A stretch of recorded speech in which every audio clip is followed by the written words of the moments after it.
I hope this is some light, frothy nonsense. Let's talk about Tenet. I finally got to see Tenet, at least I think I did. I definitely went to the cinema, I definitely bought a ticket and a trough of food, and a couple of hours later I definitely left. These things I am certain about. What happened during those hours, I'm not entirely sure. Now, obviously, it's a Christopher Nolan film, so it goes without saying that it's a work of genius, and I'm clearly too dumb to appreciate it. Or is it? Or am I? So I thought I'd try and talk it out with you folks, and maybe come to a conclusion about a couple of things. One, what the fuck happened? Two, was whatever the fuck happened any good? Firstly, to get this out of the way straight off the bat, it's time travel-y stuff, so it's complicated. I get that. But there's good timey-wimey stuff, and there's just shitey-whitey stuff. So let's go. The plot, and obviously, spoilers. We start with the protagonist. He's on a mission in Russia to rescue a VIP using an opera siege as cover. At one point he's attacked, but a mystery masked man saves him. A bullet seems to shoot out of the ground and into the guy attacking him. Weird. But the protagonist gets rumbled and captured by bad guys. He gets tortured for a bit, and then he manages to eat a suicide pill. But instead of dying, he wakes up, and a mystery man tells him the whole thing was a setup to try and recruit him. Because he chose to kill himself rather than talk, he passed the test. Now, I'd be pissed off at being set up and horribly tortured as a test, but the protagonist reckons it's fine, because the fate of the whole world is in his hands now. So now he has to go on a mission to discover the plot of the movie. All he knows is the name of the movie, Tenet, and to give a wee hand signal. Somehow this is enough to propel the protagonist into the story. So he goes to see a scientist lady who will lay out the unusual premise of the movie. So this is that bit near the start of a high concept film which will explain how the premise works. Like Doc Brown explaining the DeLorean, flux capacitor, 88 miles per hour, etc. Or probably more apt, Leo explaining how Inception works in that other Christopher Nolan film. You know, the one where they use Inception to incept people. I think it was called The Dream Fuckers or something. Of course, in both of those examples, regardless of how wacky the premise was, the explanation did make sense. In Tenet, it's actually such a shit explanation that the scientist lady has to say, "Don't try to understand it." Now, this kind of thing works in a comedy. I suggest you don't worry about this sort of thing and just enjoy yourself. That goes for you all, too. Yes. But in a work of genius action thriller, not so much. So allow your old buddy Bampot to try and explain the explanation. Everything in the world is moving forward through time, right? But stuff has been showing up that's moving backwards in time. So somebody in the future has figured out how to do this and is using these inverted things to fuck things up for us, the people in their past. So Scientist Lady has a bit of a wall that has bullets already in it. And if you point a gun at the wall and fire, it sucks the bullets out of the wall and into the gun. For this to work, at some point the gun must have fired the bullets into the wall. But did it have to be the protagonist that fired the bullets into the wall for it to work for him? Does that mean the protagonist fired these bullets into the wall in the future and sent it backwards to the past so he could then suck them out to help him understand the premise? I don't know. These backward moving things are apparently a very dangerous thing. Even though sucking bullets into a gun along a predetermined path seems a lot less hazardous than someone just shooting at you along any path they choose. So the protagonist has to find the guy producing this inverted stuff and stop him. He figures out where the metal in the bullets came from: India. He heads off to confront a rich billionaire guy. You know, as opposed to a poor billionaire guy, I don't know why I said that, and discovers that it's actually his missus that's in charge. Her husband is just a figurehead she needs because, patriarchy and all that stuff. She knows all about Tenet and gives the protagonist more info, some of which makes sense, such as the mysterious future people knowing anything that we will do if it's recorded in any way, like receipts, emails, computer records, things smeared on toilet walls and shite, etc. So everything they do has to be done in secret, and no one can be left around who might spill the beans. This is pretty much the only bit that made sense, and I thought it was very clever. It explains why all the info is relayed verbally, and it also pays off well at the end. On this mission, the protagonist needs some help, and he sent that Twilight guy, who he's never ever met before. Honestly, they don't know each other. Anyway, they uncover that Kenneth Branagh is behind it all. Not the actor, of course, he's apparently a lovely bloke, but the character he is playing, whose name I can't remember, even having seen the film twice. Is it Sartor? Sator? Sato? Anyway, he's a bit over the top, but not as bad as... Party begin! Branagh's made his fortune from finding stuff from the future that has helped him build his wealth, as long as he goes along with their plan. So he's getting stuff sent back to him for some nefarious reason. The protagonist approaches Kenneth's wife. No, not Emma Thompson or Helena Bonham Carter. God, he's had some nice wives, as old Kenneth Branagh. And 'cause she hates him and is terrified of him, she agrees. The protagonist and Twilight guy need to get their hands on the future stuff, so they organise a heist of the storage place at the airport where they think Kenny is stashing it. This is the best bit of the film for me, mainly because it's a traditional caper and it's done really well. During this exciting heist, the protagonist bumps into a guy in a gas mask who is moving backwards. They have a weird fight, the guy moves weirdly and then scoots away. So people can also be inverted and attack you, but they must have already attacked you and you're okay, so is there any jeopardy? Now you're reminded again about the weird premise, just as you were enjoying the fun heist. Bugger.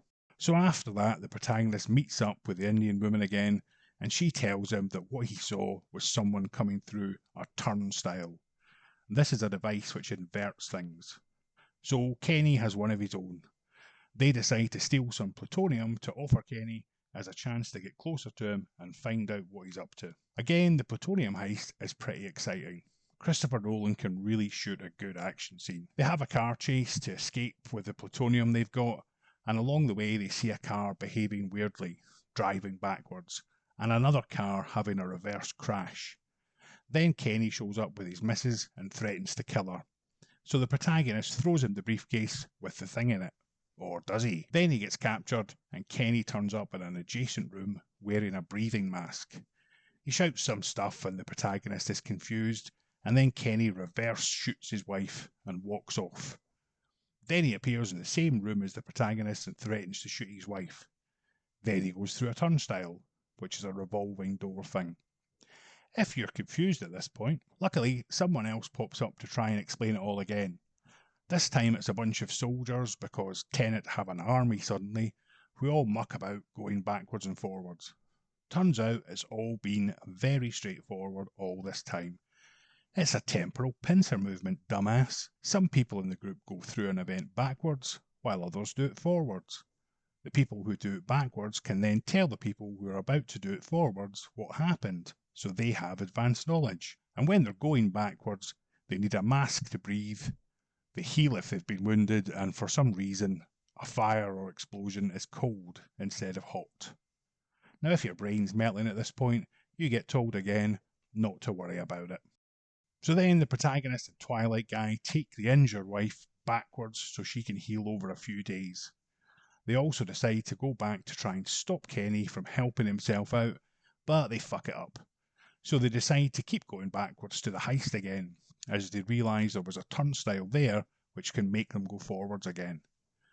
Of course, it turns out the guy in the mask that the protagonist fought earlier during the heist was himself all along, which is supposed to be a really cool reveal, but it just wasn't.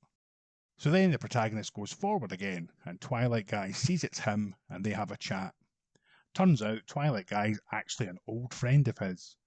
Also, the protagonist is actually the boss of Tenet, and they all work for him. So in the future, he must go back at some point and start the whole organisation off.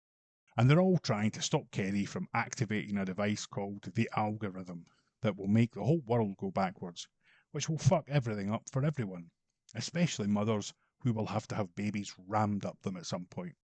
Turns out the peeps from the future are having a bad time with the environment, and despite having discovered the technology to send things and people backwards, they can't fix the planet in the future. I reckon it's Greta Thunberg. How dare you! So they want Kenny to fuck it all up for everyone, and he's going to kill himself to trigger that off. The Tenet team figure out that he'll go back to a happy time in his recent past to top himself, and a sensor on his body will then set off the bomb-type device algorithm thing. So the men from Tenet send his now healed wife back to that point on their yacht to try and delay him killing himself until they can disarm the bomb. Then protagonist and Twilight Guy join the army guys on an assault on the base where the thing is. One group goes forwards and the other backwards.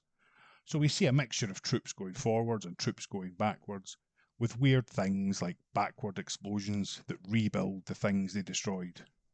But we don't see the explosions freezing stuff, so I think they ditched that idea. The wife is being nice to Kenny back on the yacht, but he realises that she's not the original wife from that timeline, but a backwards travelling one, the one he shot, and so she kills him. Luckily, the protagonist has managed to get the algorithm thing and deactivate it just in time. But on his mission, he saw the dead body of Twilight Guy, so he knows that now Twilight Guy has to go and do the mission the other way round, and he's going to get killed. But he can't tell him that, because he needs him to have done it for the mission to succeed. But Twilight Guy says they've got lots of adventures in the past that the protagonist hasn't experienced yet, so he'll be around again. Also, it turns out it was Twilight Guy that saved the protagonist right at the start during the opera siege. Remember that? Before we were all driven insane? So Twilight Guy has known who the protagonist was all along, but kept acting surprised by everything they discovered. Why? For the audience, I suppose. Then the protagonist meets the wife and tells her to phone him and leave a message if anything weird happens or she feels threatened. At the end of the film, she sees the Indian woman spying on her and calls the number, leaving the time and place. The Indian woman is in the car at this very moment with a hitman, waiting to kill the wife just to tie up loose ends. But the protagonist has got the message in the future at some point. He's gone backwards, and so he's now sitting in the back of the car, and he kills them both. Which is kind of cool, but it doesn't explain why a billionaire goes along on a murder mission with the hitman she hired, rather than just, sending him to do it while she sits on the other side of the world fighting the patriarchy. And that's it. That's the end. Or is it just the beginning? No, it's the end. Fucking hell, it's even mentally exhausting trying to give the main plot points of this film. So I've got a few things to say about Tenet. First, and least surprisingly, it's too fucking complicated. People say, well, you need to see it more than once to fully understand it, as if that's a good thing. There's only two reasons to see a movie twice. One, it's really good, or two, you eat so much cinema grub, you get wedged in your seat and you can't leave. Or maybe you want to make a YouTube video about it. So I did see it twice. Once at the cinema, and once by, well... And it's still too complex. And the thing is, I just don't see the point in the whole going backwards thing. Just have them be able to time travel. Okay, you don't get the weird looking visuals of things and people moving backwards, but then you don't have the headache of trying to explain how that would work. And every time I did see birds flying backwards or smoke billowing backwards, it just looked like what it was, film being played backwards. It reminded me I was watching a movie, and it took me out of the experience. And why can't they breathe going backwards? Surely instead of breathing in then out, they'd be breathing out then in. Why does fire freeze things? Why does one of the explosions during the final battle suck people into a destroyed building and then seal it up? You might say, well, Bampot, you just don't get it. I'm sorry, but I blame that on the film. Apparently, it took Christopher Nolan over 10 years to get the script to this stage. That in itself should have been a warning sign to him. Let me sum up the film in one paragraph. A guy is recruited into the shadowy Tenet organisation, which is fighting against people from the future who want to destroy the past. They have time travel technology, but so do the bad guys. Turns out the guy they recruit actually goes back in time at some point and is the founder of the organisation. Oh, and they stop the villain. Sounds pretty good, doesn't it? Why complicate it more than that? I think that Christopher Nolan at this point is given free rein to do whatever he wants, and he clearly doesn't have anyone around him to advise him. Secondly, I have to say about this film, it looks great. Christopher Nolan sure can shoot a great movie. The footage doesn't do it justice here. In the cinema, it looked amazing. The heist especially was fantastic. So is it yet another example of a director thinking, that will look cool, in terms of the backwards shit, and then trying to form a story around that? Bullets being sucked into guns, cars driving backwards and uncrashing, people fighting themselves. How can we make a movie out of that?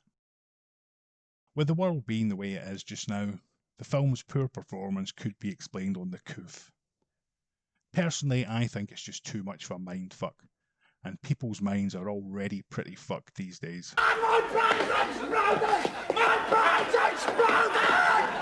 I just keep coming back to the same question. If Christopher Nolan wanted to do a weird version of James Bond, why not just have the Tenet organisation have a time travel device? He can do a mission, and if it goes bad, he hits a button and he goes back to the start of it. He then has to help himself do it right without letting his original self know that it's him, or something like that. The baddies also have time travel, and knowledge of past events is there from the future. Maybe Christopher Nolan thought that was too much like The Spy Who Shagged Me. To be honest, I'd sooner watch The Spy Who Shagged Me again than this. So my final rating is that Tenet sits somewhere in between the two piles of The Dark Knight Rises and that spacey one, no, not him, and not alongside Inception and The Dark Knight. Of course, what do I know? I'm just a Bampot. What did you think? If you liked this video or hated it, leave a comment, share, subscribe, ring the bell, bite the mountain, whatever you want. See you later.